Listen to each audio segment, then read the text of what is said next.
The Great American Rocky Mountains. They divide the Great Plains in the east from the coastal region of the Pacific Ocean to the west. Jutting up from the high plains, the Rocky Mountains stretch from northern Montana to the southernmost tip of Arizona. They cover the states of Montana, Wyoming, Idaho, Utah, Colorado, New Mexico, and Arizona. Nothing compares to the grandeur, ruggedness, splendor, and awe of the American Rocky Mountains, more than Glacier National Park. Join Ginger, my son Winston, and I, as we explore this beautiful icon of the American West.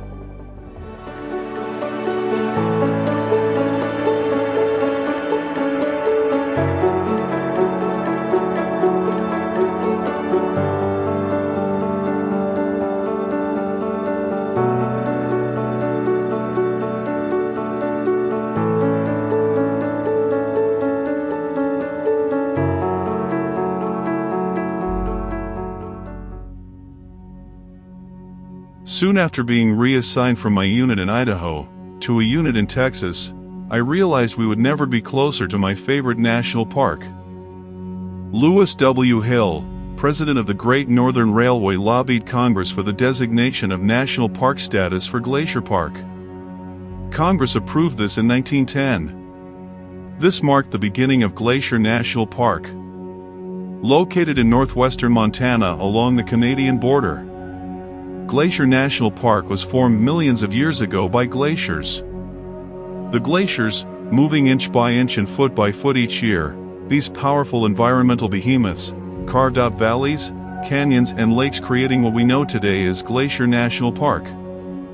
Of all of the national parks that I visited as a child, and those I have continued our adventures in, Glacier National Park has always been my favorite. The only place I have visited over the years that I have found more beautiful and awe-inspiring are the Canadian Rockies to the north. I have not yet revisited them in over 40 years. Despite the passing of the years, all of these places have left an indelible imprint on my mind. I can easily recognize those places in photographs, bringing back so many vivid memories. After Congress approved the designation as a national park, the Great Northern Railroad began construction of the Glacier Park Lodge, the first of several Great Northern Lodges in the park. Hill marketed the park as an American Alps, and many of the facilities were developed like Swiss Alpine hotels. The lodge is located at the foot of the Rocky Mountain front. This is where the Great Northern Railroad begins its climb over the Lewis Range, utilizing Marias Pass from the east. This was a natural stopping place for visitors to Glacier. The lodge was located next to the railroad depot, within walking distance.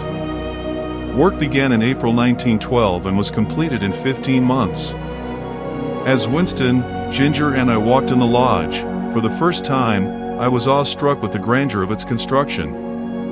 It was not elaborate, nor ostentatious. The design of the lodge felt as if it was constructed in harmony with the surrounding environment. This felt just as natural being inside the lodge as outside, in the wilderness among the mountains, lakes, and wildlife. The many huge windows that adorn the Great Lodge's design allows the visitor many opportunities to kick back, relax, and take in the alpine views surrounding the lodge. Additionally, the many balconies offer a true opportunity to escape from the hustle and bustle of everyday life. Tranquility is the word that best describes the environment of the Glacier Park Lodge.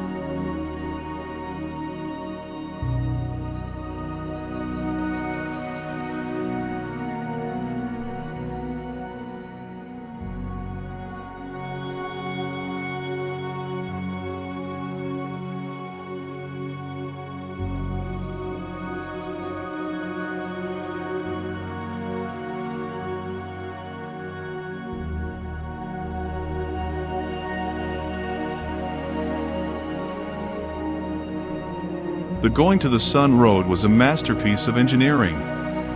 Construction began in 1921 and was completed in 1932. Going to the Sun Road is a scenic mountain highway. The road is the only road that traverses the park, crossing the Continental Divide. At its apex at Logan Pass, the Going to the Sun Road reaches an elevation of 6,646 feet. If you have limited time, in Glacier National Park, traversing the Going to the Sun Road will maximize the time you have to spend in the park. The Logan Pass Visitor Center is not only at the highest point on the Going to the Sun Road, but it offers many historical and informational opportunities for the park. Additionally, the Logan Pass Visitor Center is the starting point for a hike that pulls on my heartstrings.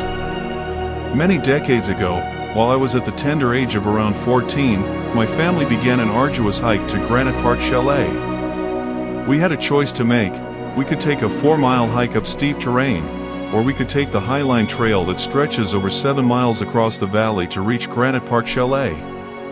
My father decided on the shorter of the two hikes.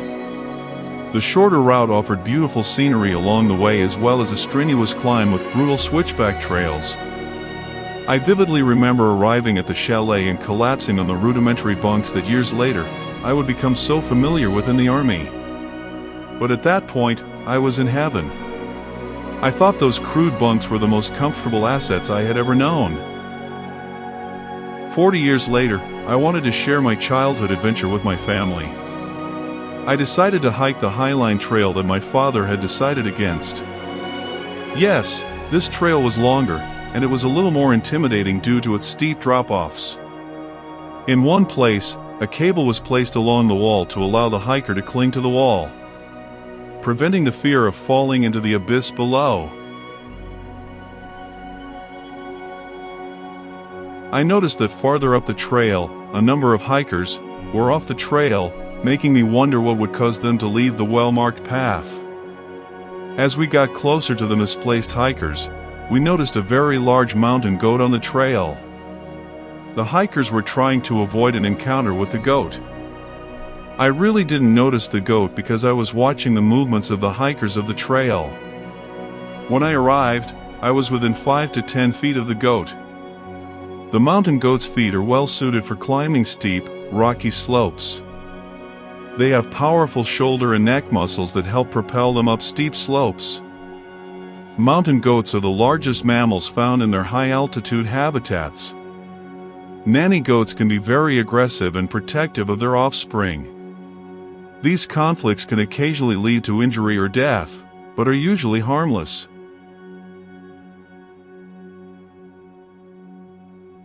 Once we got to our alpine visitor, Winston decided he wanted to get a closer photograph of the baby goat.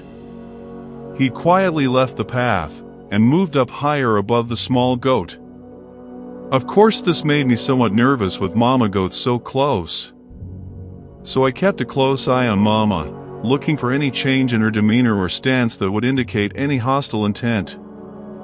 The adult goat quickly moved farther down the path, leaving her kid behind. A short while later, both goats reunited on the path, without incident.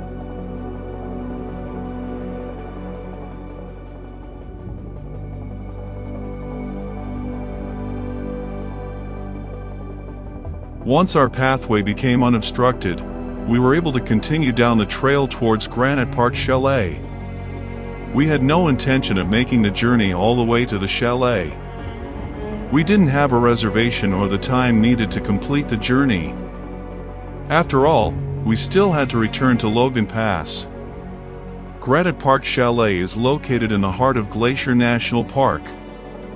The chalet was built in 1914 by the Great Northern Railway and is a National Historic Landmark. From Logan Pass along the Going to the Sun Road, the chalet is a moderate 7.6 miles along the Highline Trail. The chalet is also accessible, as previously mentioned earlier, from the Loop Trail, covering 4 miles, with a strenuous 2,200 feet in elevation gain. Trust me when I say the 7-mile Highline Trail is much easier than the 4-mile alternative. As we continued our hike towards the chalet, the views became more and more expansive and beautiful. This made our efforts much more rewarding. The view from the Highline Trail was much more breathtaking than the shorter route completed around 40 years ago.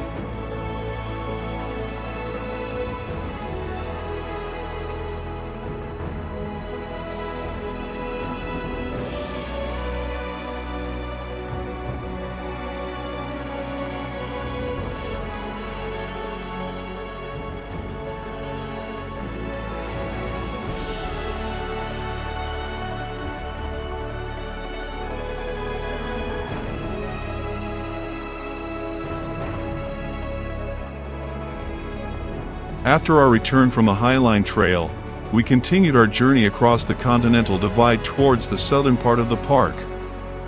Eventually, our journey would culminate at Lake McDonald. Along our trip, I spotted the classic Glacier Park tour bus. These look exactly as they did over 40 years ago.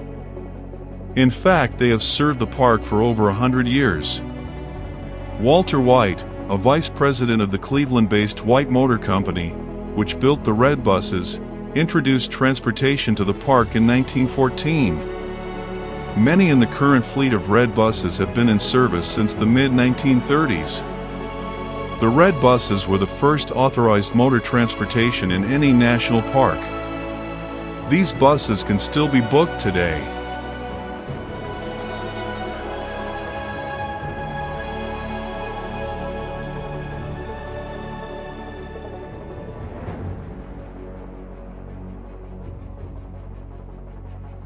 Our arrival at Lake McDonald completed our journey through Glacier National Park. Thanks for watching. If you enjoyed this video, consider subscribing to the channel. Don't forget to like and share our adventures. Until next time.